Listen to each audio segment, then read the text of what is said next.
Good morning. Greetings from DMS College of Engineering, Bangalore. This is the third module on the topic sampling theorem. We will have a quick recall of what we have seen in the earlier two modules. And today our main focus is going to be on sampling of band pass signals. So today we shall see sampling of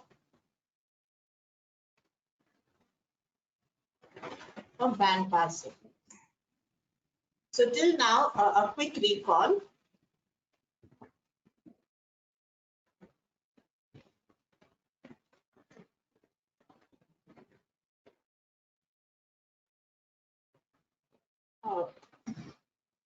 We saw the sampling theorem.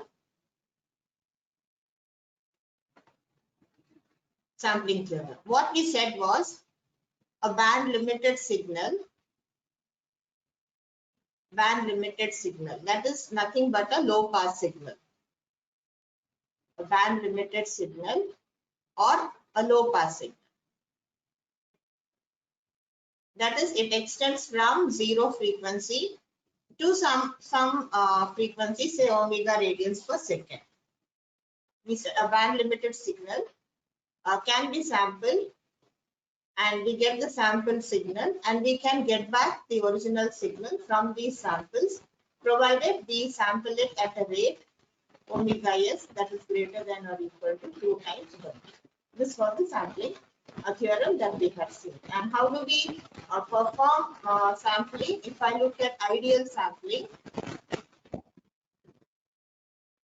we had x of t, and as a good practice, it's always suggested to pass the signal through a suitable low pass filter, which will have a cutoff frequency less than omega s by 2. So whatever is our chosen sampling frequency, pass it through a low pass filter and then perform sampling. And how do we perform sampling? We just multiply it by an impulse train, if it is the case of an ideal sampling. Ideal sampling, so it is an impulse train. Impulse train, which is say a periodic signal, periodic with omega s, and then we get the sample signal xs of t. And this sample signal xs of t can then be passed through a low pass filter, and this cutoff frequency of the low pass filter is such that omega c has to be greater than W and less than omega s minus W. And we get back the estimate signal. And all this happens at the transmitter. And this is what happens at the receiver. So it's almost magical that instead of sending x of t, we are sending the samples, and from the samples we can retrieve the signal. This is the case of an ideal sampling. And we all know that we cannot get an impulse train. So a practical sampling or a natural sampling would mean, so if I take the practical sampling or a natural sampling,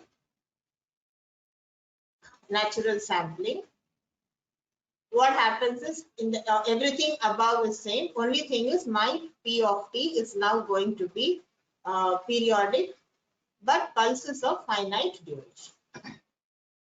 Pulses of finite duration. And of finite duration, say delta t, and period is same, say ts. In both cases, we saw that we can get back the signal.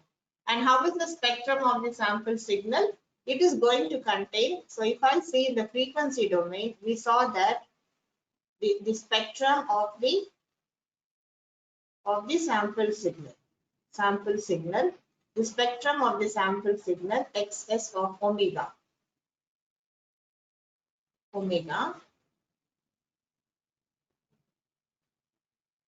If my x of omega is this, and I am going to have shifted components shifted by omega s, 2 omega s, and so on, minus omega s, say minus 2 omega s. And these amplitudes keep decreasing if it is the case of pulses of finite width. Otherwise, all the shifted components also have same magnitude if it is the case of an ideal sampling. So whether it is ideal sampling or sampling with the pulse of finite duration, we still get back. We can still get back our desired signal by passing it through a low pass filter. This is what we had seen. And essentially, once I discretize it, the spectrum becomes periodic, or there are shifted components being present. And we saw the proof of all this. So now, what we are going to see is how does it affect in case I have my signal. So let us say my signal x of t is not a low pass, but it's a band pass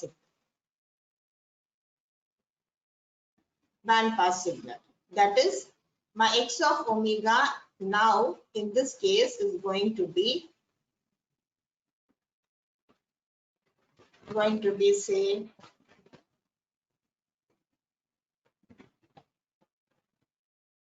remember these are spectrum we just draw, and we will not actually have a triangular shape. It depends on the actual signal. The actual spectrum will depend on the signal that is being considered.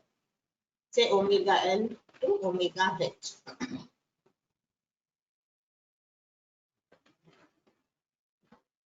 Minus omega L minus omega H. And why do we have it symmetric?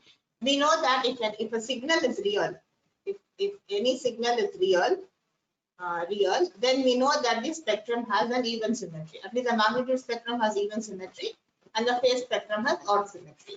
For convenience, we are considering only the magnitude spectrum, let us say. And so this is what our spectrum is. This has an even symmetry, and this is what we have. And we know all physical signals are real, and hence this is not an assumption. We cannot have a complex signal at all. So since all signals are real, this symmetry exists. Now, how do I, what is the sampling frequency? I can still consider one method is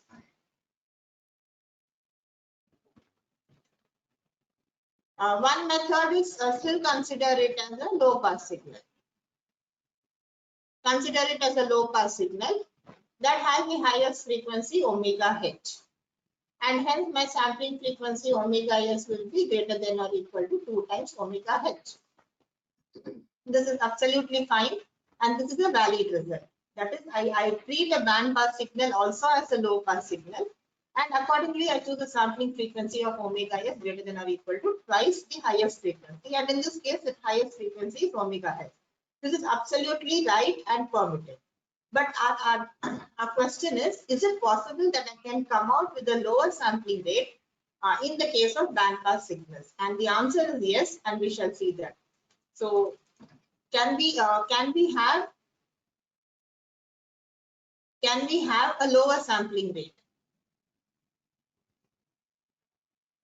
It is a question that we would like to ask and then answer. And why do we choose a lower sampling rate? Usually the bandwidth that is required for transmission is equal to a sampling rate omega s by 2. So half the sampling rate. So the bandwidth, the channel bandwidth that is required for transmitting the signal.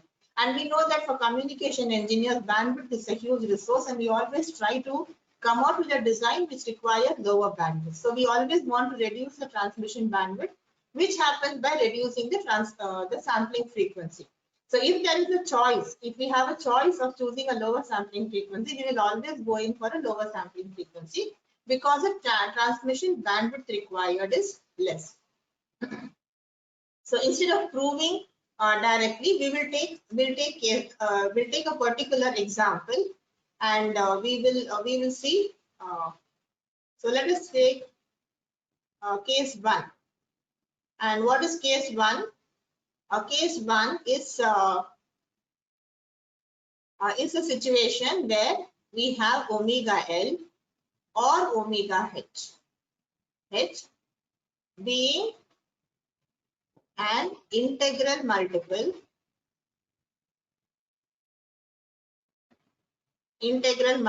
of twice omega H minus omega L.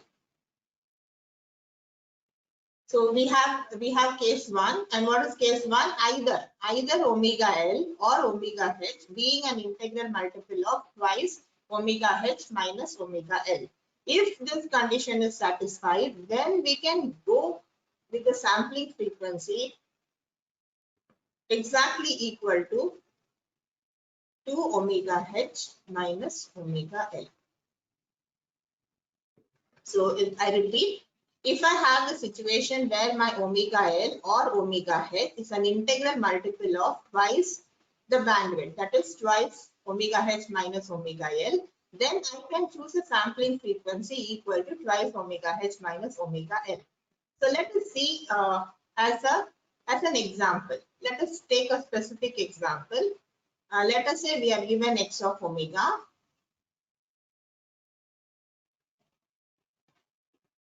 And say my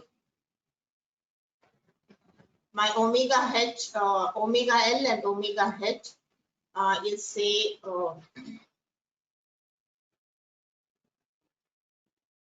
4 and 6. The units could be, it could be minus 4 and minus 6. So now what is my example? In this case, omega L is equal to 4. And how about omega H? Omega H equal to 6. Omega H equal to 6. So how much is 2 into omega H minus omega L? That is 2 into 6 minus 4, and that is 4. And we find that in this particular case, omega L is a multiple of 4. I could also have it as, say, instead of 4, probably I can have it as 6 and 8. And even then it's a multiple of 4. So now in this case, what we are telling is, because in this case, omega L is a multiple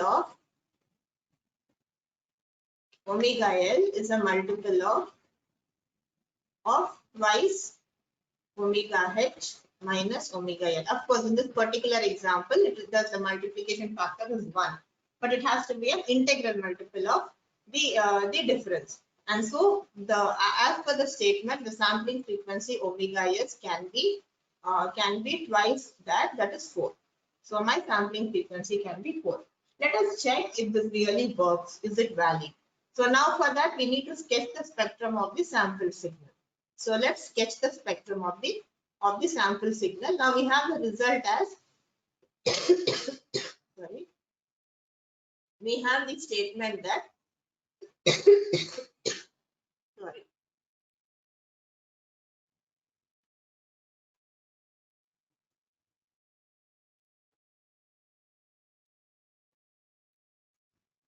We have a band pass signal, and we are also having the statement that the sampling frequency can be just 4. And this we have it as 4 and 6. And we have, say, minus 4 and minus 6.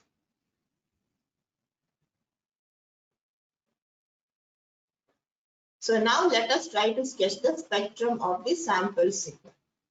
So how is the spectrum of my sample signal? I have x of omega. This component is because of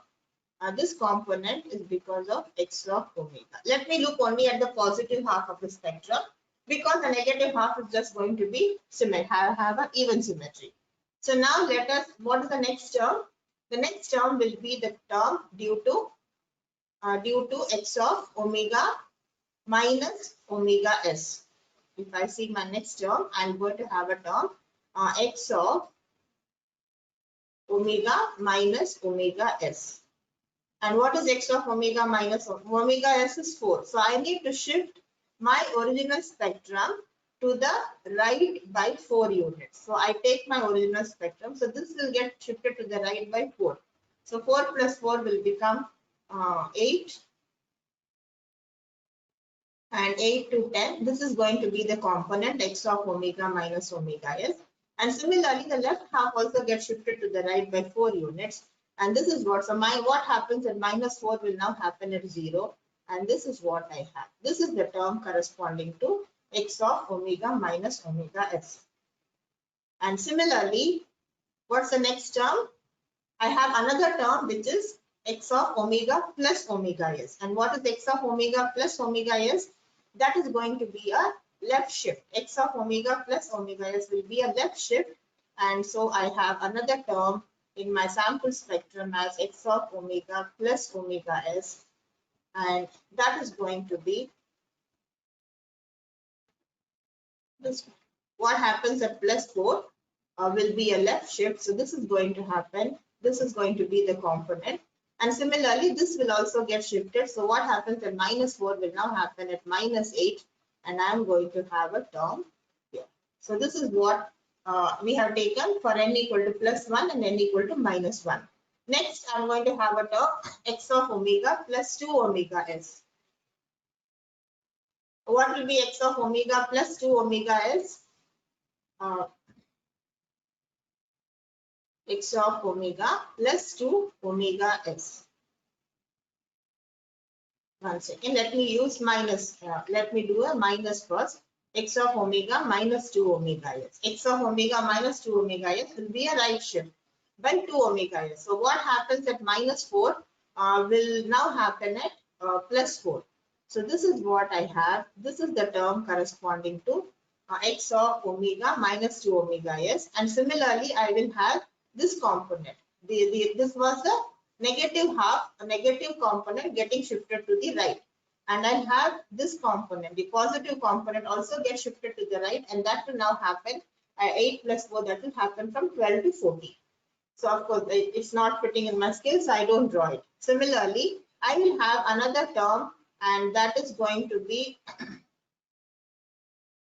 say x of, I'm going to have a term x of omega plus 2 omega s. And what is x of omega plus 2 omega s? Will be a left shift by this.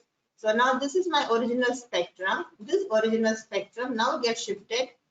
Instead of this was earlier shifted by omega s, now going to get shifted by 2 omega s. And similarly, this component, the negative half also will get shifted here. Will get shifted by 2 omega. So instead of happening from minus 8 to minus 10, it is going to happen from minus 12 to minus 14. So now let us look at it. So will I have any further? If I take the next component 3 omega s, let's take another component, say x of omega plus 3 omega s. This component, say x of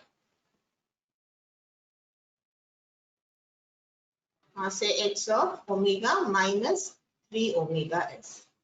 So what will happen? This component is now going to get shifted to the right by 3 omega s. So what happens is instead of minus 4, instead of 0, instead of 4, it is going to happen at minus 8.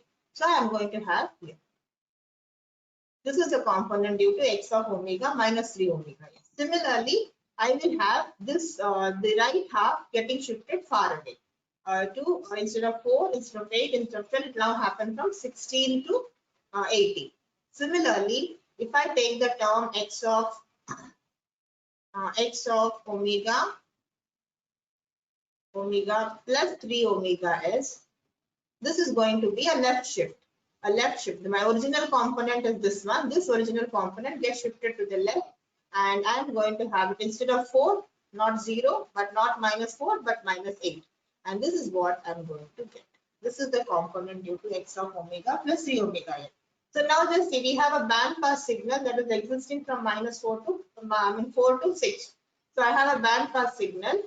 My original signal is a band pass signal that extends from 4 to 6.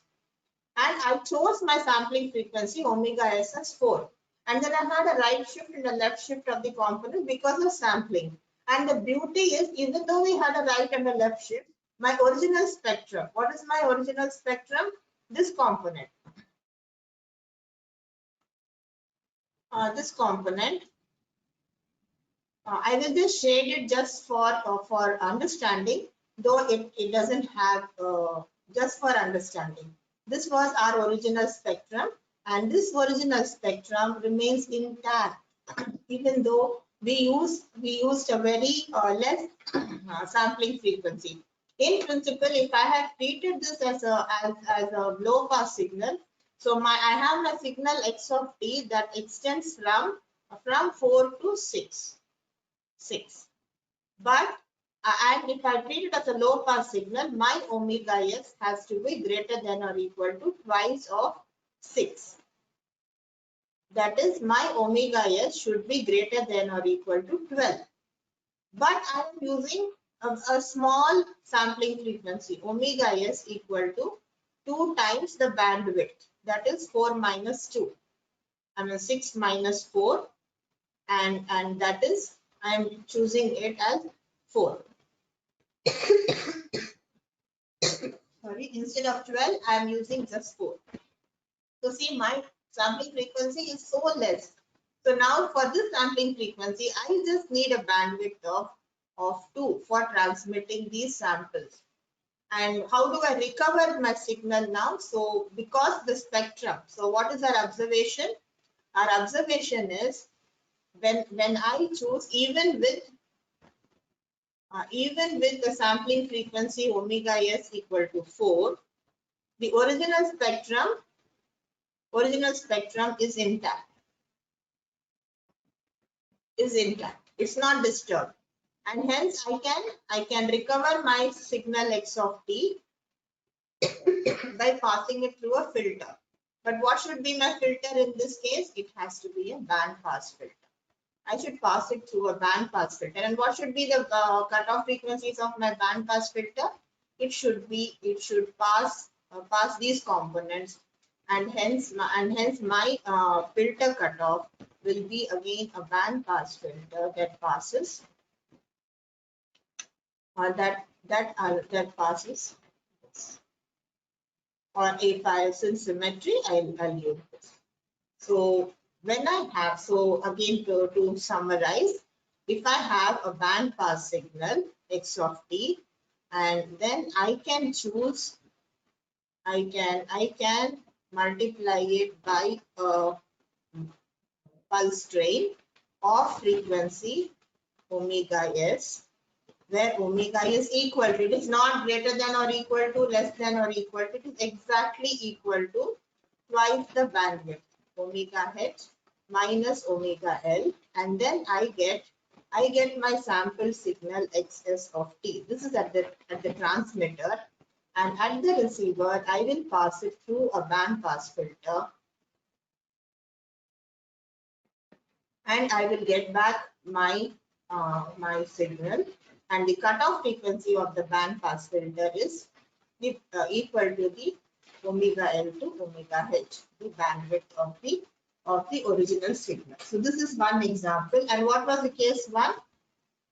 Case one is an example where we had omega L is an integral multiple of the difference. Similarly, case two. Similarly, I can go to case two. Let's take another case. Case two is once again say omega h. Another example, say omega h being an integral multiple of twice omega h minus omega l. We can try it out. Let us take one more example. Say I have my x of omega. My original signal is say x of omega, and this is say 3 and 3 to 4.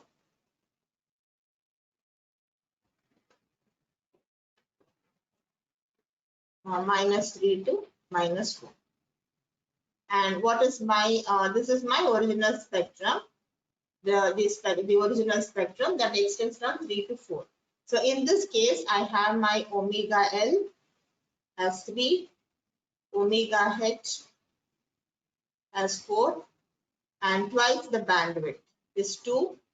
So twice omega H minus omega L is equal to 3 minus 1 is 4, and that is equal to 2. And how about 2? Omega H. In this case, omega H is a multiple of of 2. That is twice the bandwidth. And because it's a multiple of 2, I can have my sampling frequency omega S as 2 into omega H minus omega L, and that is nothing but 2. So in this particular example, I can have my sampling frequency as low as 2. So once again, if I keep shifting to the right, left, right, let us sketch the spectrum of the sample signal, and we will find that, see, in the first shift, this is going to go. I'm taking okay, let's check it. Let's now try to sketch the spectrum of the sample signal excess of omega, and say this is 1, 2, and 3, 3 to 4. This is my omega, minus 1, minus 2, minus 3, and say minus 4. So because of symmetry, and this is my original spectrum, that should not get disturbed because of sampling, because of the overlap. So I'm going to have one component. let me take the right shifts of the left half, because this component will not overlap on itself. It will only go right or left. It will go right and left, but it will not overlap. The only component that can come and overlap on this original band is the right shifts of the left half. Similarly, the left component also will have a right shift and a left shift. A right shift only is going to create a cause for concern, where left shift again will not overlap. And once my right component is intact, because of symmetry, it implies that the left component is also going to be intact.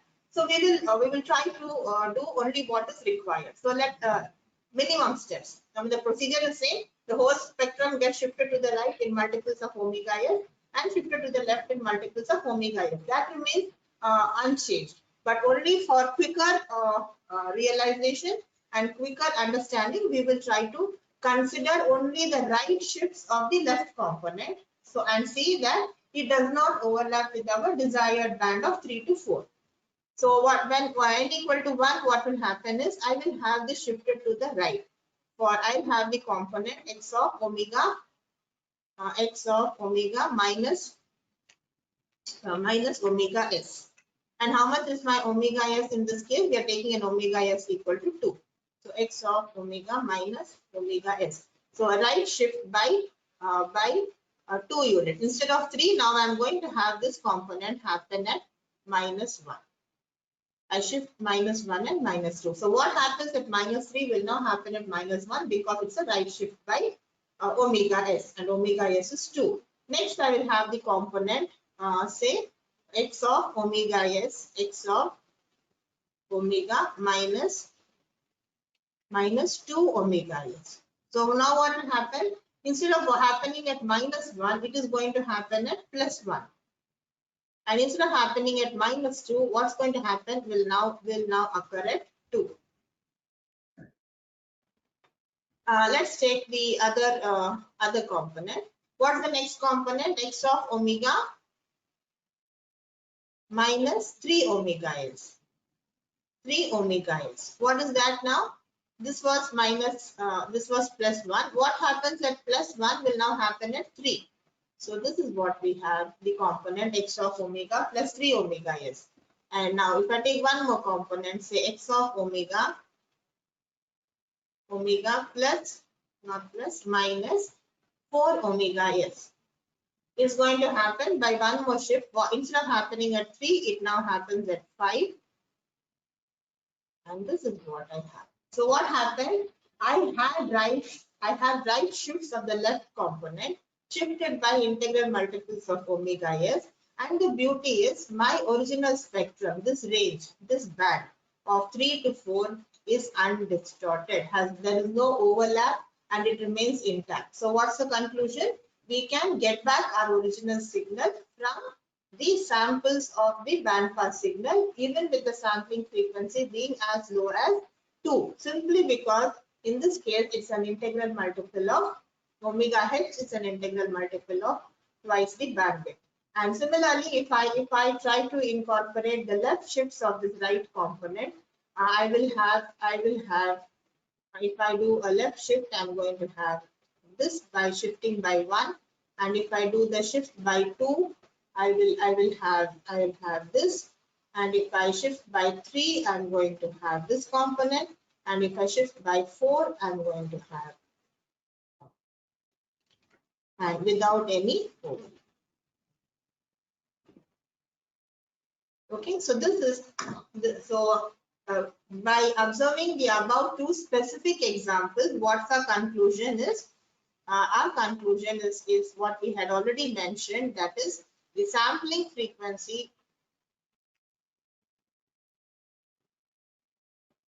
the sampling frequency for band pass signals can be as low as twice omega h minus omega L, provided either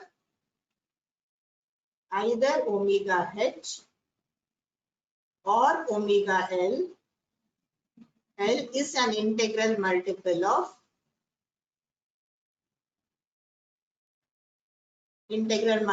of twice omega h minus omega L. And so the sampling frequency is just omega s equal to 2 into omega h minus omega L.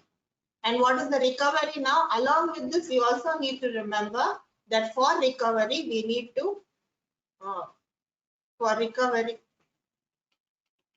to get back our message from the sample signals, to get back the message from the samples, we need to use a band pass filter. Band pass filter that has cutoff that passes frequencies from omega L to omega h. So this is what we have seen. Then one more case. Now what happens if neither omega L nor omega h is an integral multiple of twice the bandwidth? So we shall see case 3. What happens if neither of them are an integral multiple of the bandwidth? So the case, third case.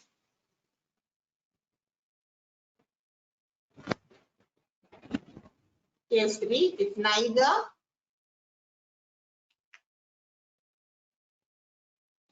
omega L nor omega h is an integral multiple of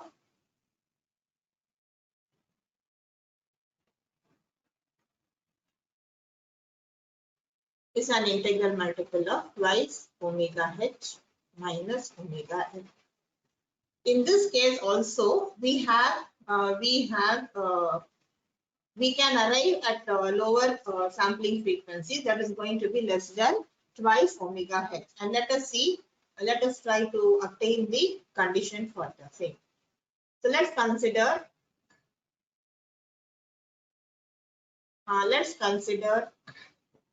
x of omega,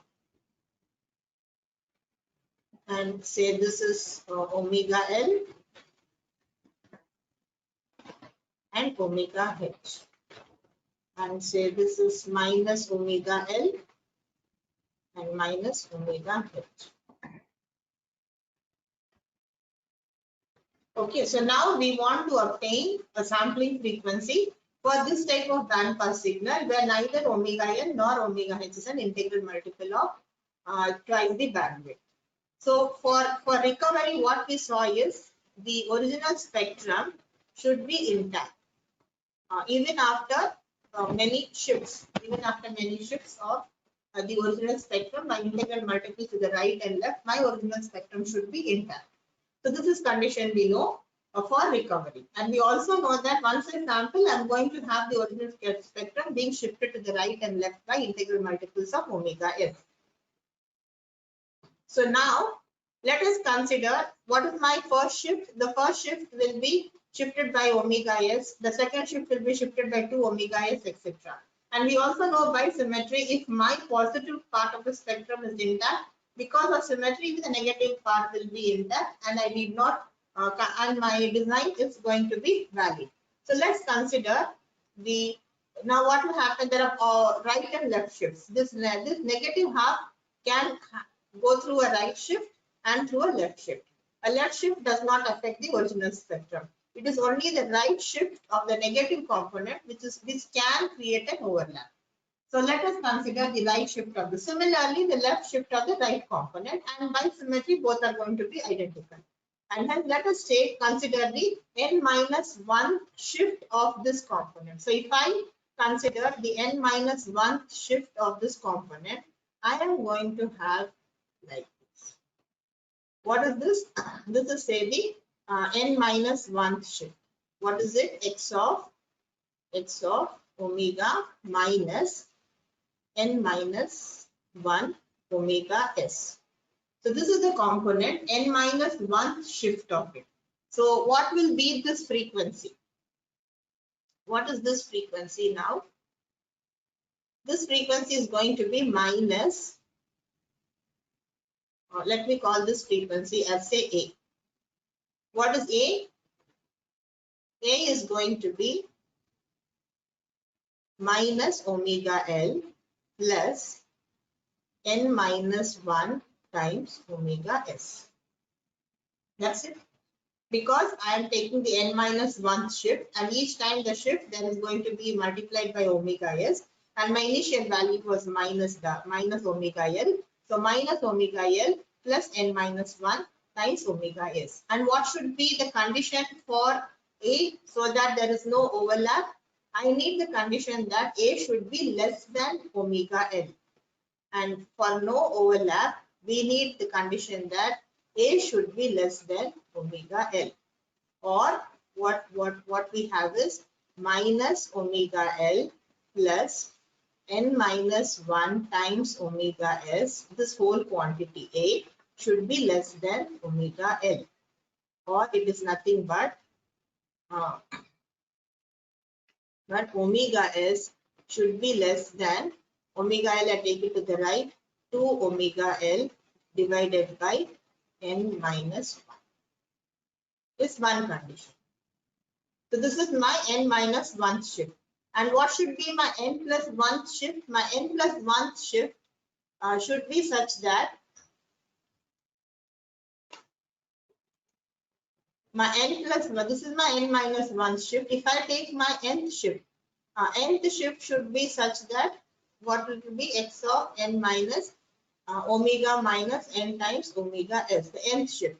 I take the nth shift of it, and this is what I get. This is my nth shift. And this is the frequency, let us say B. And what is B? B is, this is minus omega h. This is minus omega h shifted to the right by n times omega s. So what I have is B equal to, my initial value was minus omega h. This has got shifted to the right by n times omega s. And for my original spectrum to be intact without any overlap, I need that this frequency B should be greater than omega h. So I have the condition B should be greater than omega h. Or putting them together, what we have is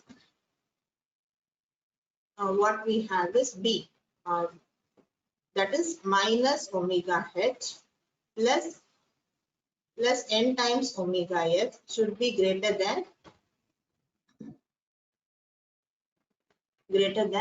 omega h. So this is my quantity minus omega h plus n times omega s. This is my quantity b, and this b should be greater than omega h. That's what we have. So simplifying it, what we get is omega s should be greater than 2 omega h by n.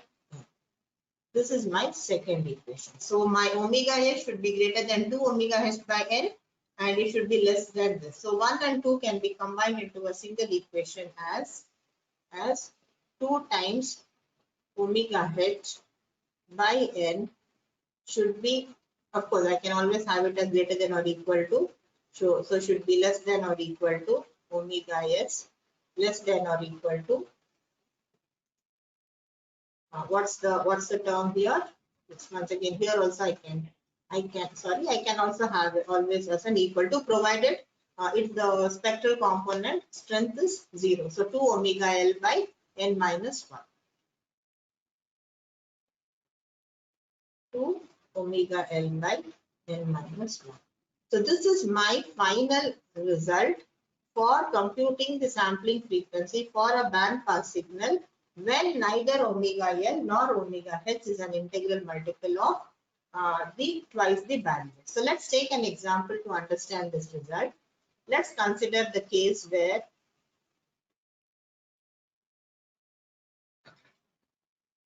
a specific example. Let's take an example and say we have the case where my signal bandwidth is say 35 to 50.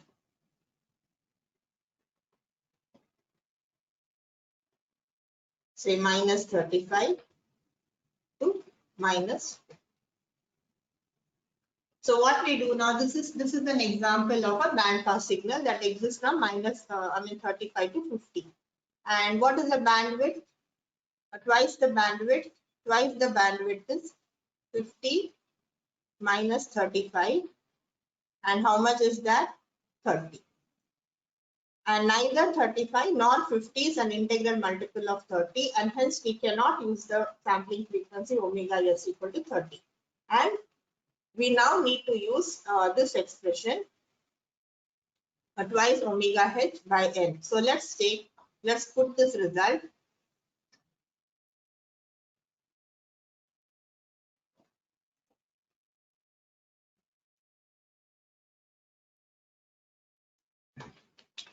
Let's put the result here and compute the above expression for different values of n. Let's take the first case that n equal to 1. Because we cannot take n equal to 0 because n equal to 0 is the original spectrum, and we always shift it to the right and left. What was n? The number which represents the shift. First shift, second shift, third shift, etc. Shift by omega s. And our aim is to compute omega s. Put n equal to 1. And then what we get is twice. And what is omega h in this case? 50. Twice 50 by n is 1 should be less than or equal to omega s less than or equal to, this is nothing but n minus 1 will make it infinity. So what it says is omega s should be greater than or equal to 100, which is nothing but a result that we get considering treating this band pass signal as a low pass signal. So case n equal to 1 is nothing but treating, not considering that the given signal is a band pass signal. If I were to consider this as a low pass signal that extends from 0 to 50, that is, it has a maximum frequency component as 50.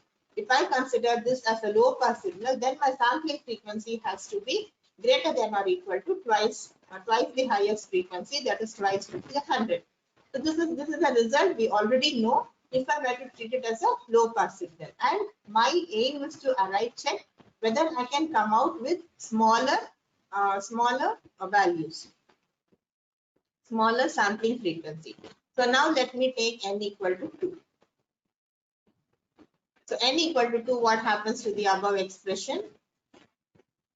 I have 2 and my higher frequency omega h is this, n equal to 2 less than or equal to omega s less than or equal to 2 omega L. What is omega L? 35 divided by n minus 1, that is 1. So how much is that? I have the result as 50 less than or equal to omega s less than or equal to 70. So this is a frequency definitely better than the initial choice of 100. I can choose a sampling frequency, any frequency greater than 100. It's perfectly right. But when I put n equal to 2, now what happens? I am getting a lower sampling frequency. Any frequency in the range of 50 to 70 is also valid for this particular example. And I can choose 50 or 60, 70, anything, and still I get. So why do I choose a lower sampling frequency? Because my transmission bandwidth is going to be half the sampling frequency. So this is one valid range. This becomes a valid range. Now let me proceed further and let me take another value of n. Let me take say n equal to 3. If I take n equal to 3, what I get? Twice 50 by, my formula is by n. So by 3 less than or equal to omega s less than or equal to 2 into 35 by 3 minus 2. That is, so how much is this? 100 by 3 is around 33.3 less than or equal to omega s less than or equal to 35. So this is also a valid range because I can always choose a frequency omega s greater than 33.3 and less than 35 and still I get the result. So let me see whether I can go and get even smaller value of sampling frequency. So let me choose omega n equal to 4. Let me put n equal to 4. N equal to 4. What I get is 2 into 50 divided by 4 less than or equal to omega s less than or equal to 2 into 35 by n minus 1. And how much is that? 3. So what I get now is 100 by 4, that is 25, should be less than or equal to omega s less than or equal to 70 by 3. How much is 70 by 3?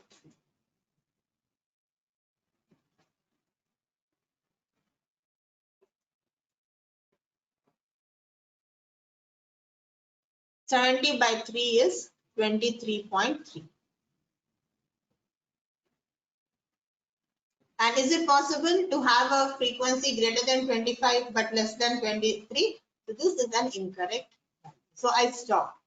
From n equal to 4, the moment n equal to 4 doesn't give me a valid reason, I'm not going to get a valid frequency range for any other higher value of n. So now my summary is I can choose I have 3 options.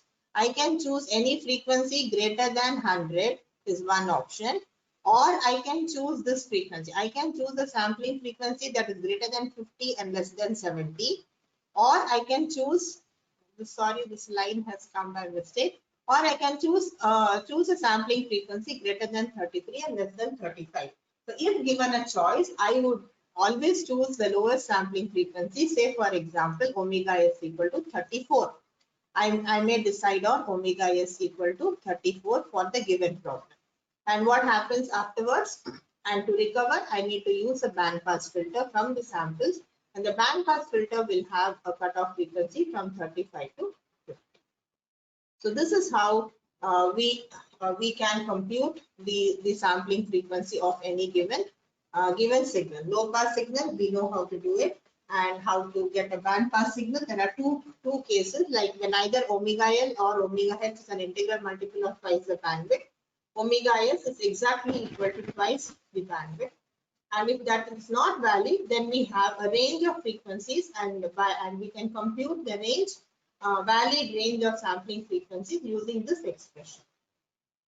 using this expression which we have derived just now, we can compute the valid range, and we can always choose any convenient frequency that is suitable. So I think with this we come to the end of sampling theorem. We saw the sampling theorem, the ideal sampling, then sampling by a pulse train.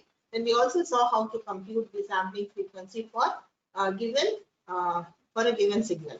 So now we'll just take some simple examples to compute the sampling frequency. We'll take some examples. Say example 1. Suppose say I have a signal x of t equal to say cos 45. So what is my omega in this case? Omega is 45. So the question is obtain the sampling frequency for the signal cos 45. So this is a signal that exists at 45, and so such a signal I can use the sampling frequency omega s should be greater than twice 45. Please remember we said equal to is not valid because this is a signal which has a spectral component at 45, and hence my sampling frequency is greater than 80. This is the result. So I need to use, so if I have a cosine wave, what this result says is in every period of my signal, I should take more than 2. I have to take more than 2 samples, only then I can recover. Because taking only 2 samples, I may end up with getting all zeros and I cannot recover. So let's take one more example. Let's take an example.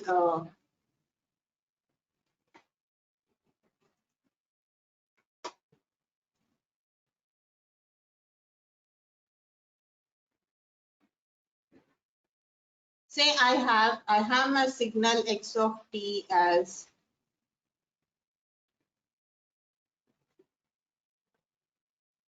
say a periodic signal.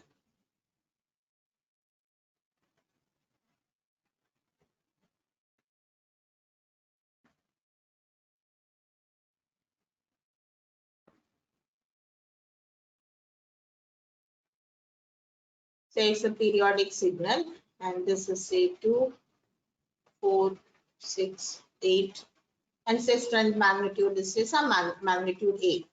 Say -2, -4, -6, -8. So this, if I look at it, this is a square wave. A square wave of what frequency? Of time period t is equal to 4. T equal to 4. So what is my frequency? Frequency is 1 by 4. That is 0.25 hertz. This is a signal of frequency 0.25 hertz because the time period in this example is 4. So now what should be my sampling frequency? And what should be my sampling frequency in this case? We cannot answer this question by looking at the time domain plot. Once again, this is an example of a signal that is given in time domain, perfectly defined. It's a square wave that is of time period 4. But we know from Fourier analysis. Of course, we will not do the complete analysis. But we know that any square wave always has odd harmonics present. That is, but if I get to perform the Fourier series analysis of this periodic signal, I will end up with, I can represent my x of t as a summation. Of course, this is going to be as a summation of cosine of say an cos n omega naught t plus bn sin n omega naught t, n going from 1 to infinity and plus there is also a constant A0. So this is the trigonometric Fourier series, and by Fourier analysis, we will be able to get the values of A and Bn, and by definition, this summation goes from 1 to infinity. So what are the frequency components present in the square wave? When I do the analysis, I'll find that it is going to have odd harmonics. That is, it is going to have the fundamental frequency f0 of point f0 of how much 0.25 hertz. It will also have the odd harmonic 3f0. It will have 5f0, 7f0, 9f0, and so on. All odd harmonics of the fundamental 9f0, etc. And what is f0? 0.25 hertz. What is 3f0? 0.75 hertz, and so on. So this is going to be, and how, and up to what frequency does it go on? It goes up to infinity. But we know that the strength, however, the strength of these harmonics keeps on decreasing. So to have a reasonable representation of this periodic signal, we may consider up to say the 10th or the say we have a reasonable good representation if I consider up to the 15th harmonic. I decide. So what is my 15th harmonic? My fundamental frequency is f0, and 15 times my fundamental frequency f0 is 0.25, and I multiply it by 15, and I get a frequency of 3.75. So if I choose up to the 15th harmonic, I am having my frequency that is going to be present in my signal. That is, I can consider that the given signal has frequencies up to the 15 times f0, which in this case turns out to be say 3.75 hertz. 3.75 hertz, and I choose my fs equal to greater than or equal to twice fm, twice the highest frequency. And what's the highest frequency? Say 15 times f0, or which is nothing but fs should be greater than or equal to twice 3.75.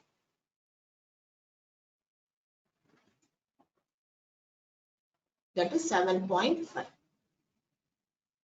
7.5 hertz. Now, why did I choose 15? I can choose any other value. I may choose 20 if I want better representation. I may choose 10. I may choose 20. So this is what, how much of representation, how exactly we want to represent the square wave to be. That is a choice we consciously make. So once I decide my sampling frequency is going to be 7.5 hertz, or once I decide my frequency, I am going to consider only up to the 15th harmonic. What I should do is I should take the square wave, and I should first, because it is having even high frequency components, I should first pass it through a low pass filter. I pass it through a low pass filter with the cutoff which is 15 times f0, which is in this case 3.75 hertz, and only then I should do my sampling. I should multiply it by p of t, and then I will get my sample signal xs of t. And then I will have a reasonably good representation of my square wave, and I will still be able to, at the receiver end, I will pass it through a low pass filter, and I will get back my original signal, the square. So in general, I mean, a square wave is one example. Similarly, if I take any other, let's take, I take another example.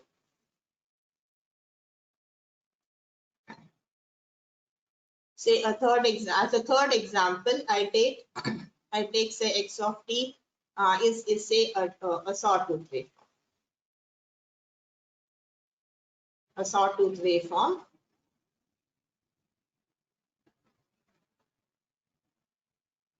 And of period say 5.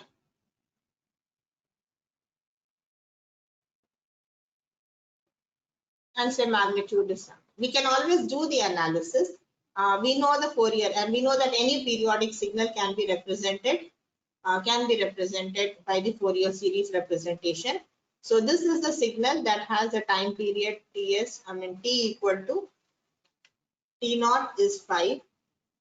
And so my F naught is 1 by 5, which is nothing but 0.2 hertz. And because F naught is 0.2, and once again I may set. So what is my highest frequency present in my input signal? It's once again, if I use my Fourier series representation, I am going to have a summation that goes from minus up to infinity. So it's actually a signal that has spectral components up to infinity. But we know for any practical signal, as the magnitude increases, the strength of the spectral component decreases. So as a reasonable approximation, we may consider say 10 times F naught or 20 times F naught. Say we consider the as 10 times F naught. So my W, or the highest frequency that is present in my signal, is now 10 times F naught, which now becomes 10 times 0.2. So that is 2 hertz. So what is my sampling frequency now? So Fs should be greater than or equal to twice the highest frequency, that is greater than or equal to 4 hertz. And once again, before I do sampling, I need to pass it through a low pass filter. I need to take my original signal x of t, pass it through a low pass filter of half the sampling frequency, that is with the cutoff of 2 hertz, and then I get a signal that I multiply by a pulse train, and I get my sample signal xs of t. So this is why we need to know the sampling frequency. As one more simple example, let's take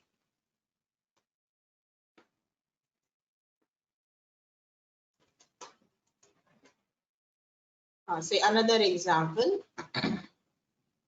Let's take my voice on the human voice. It extends up to, usually voice, typical voice extends up to, actually maybe say 5 kilohertz, but we normally can consider, and we can retrieve the information if I'm able to transmit my spectral components up to say 4 kilohertz.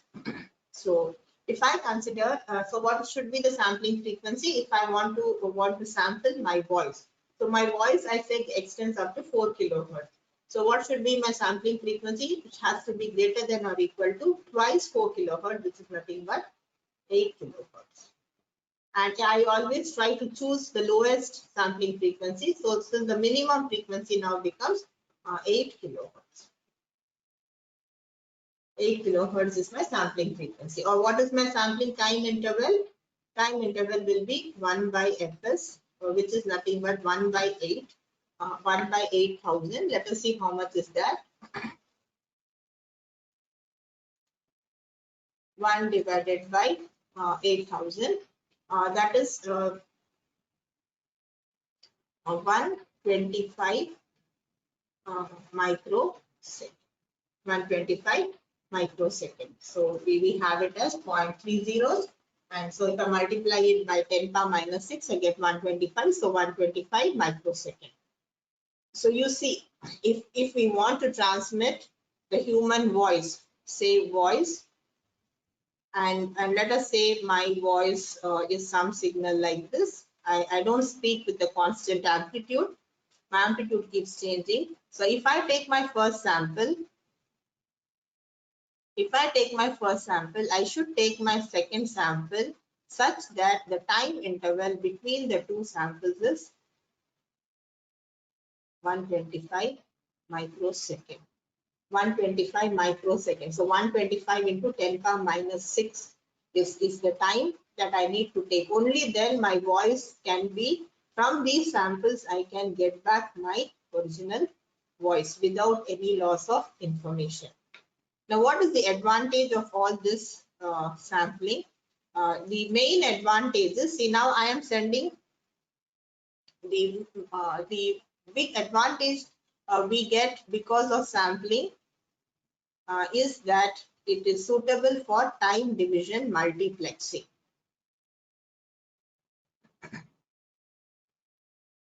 Time division multiplexing. What is that? In the free time, I send my voice sample, and after 125 microseconds only, I need to send my next voice sample. So what is, for example, say I take my voice V1 and 2, 3, 4, 5, 6, 7, 8, 9, 10, 2, 3, 4, 5, 6, 7, 8, 9, 10, 11. Say I have again V1. So how much is the time frame between my first voice and the next voice sample? This is my voice sample. And how much is the time? I have a time of 125 microsecond. 1 second, in that it's only 125 microseconds. So I have my voice sample, and by the time I send my second sample of my voice, I have a free time of 125 microsecond. And let us say I don't use this complete 125 microsecond for my voice. I use only a small fraction of this 125. Say I use only 10 microsecond for my voice sample. So I have another almost 105 microseconds free. In this free time, what I will do is I will send the voice of another person, another person,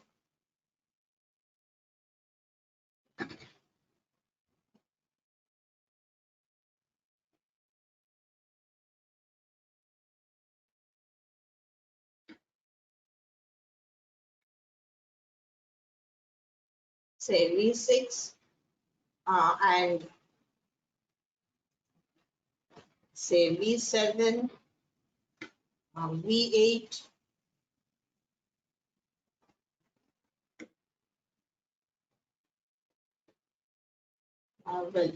my 10 V8 and say V9, V9 and so on. So in this I can keep sending say V9, say V10 and say V11 and say V12.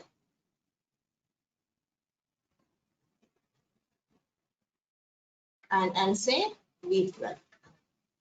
So what I'm trying now, in the free time that is available between my voice and the next sample of my voice, I am putting in 11 more voice samples. So 11 the voice samples from say 11 more human samples. So this is the advantage because of time, because of sampling, because I need not send my continuous signal.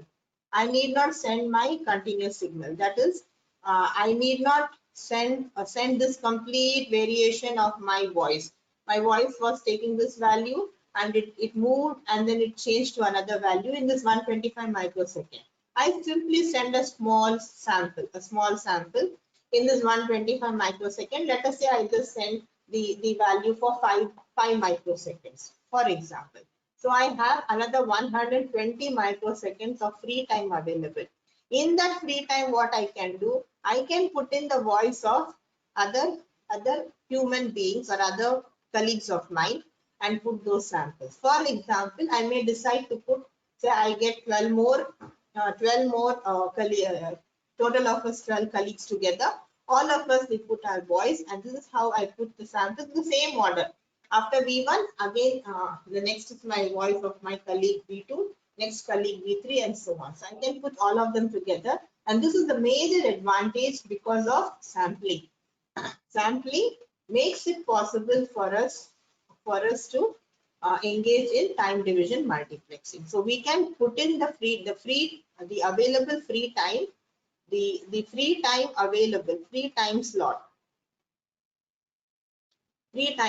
available between two successive samples can be used to transmit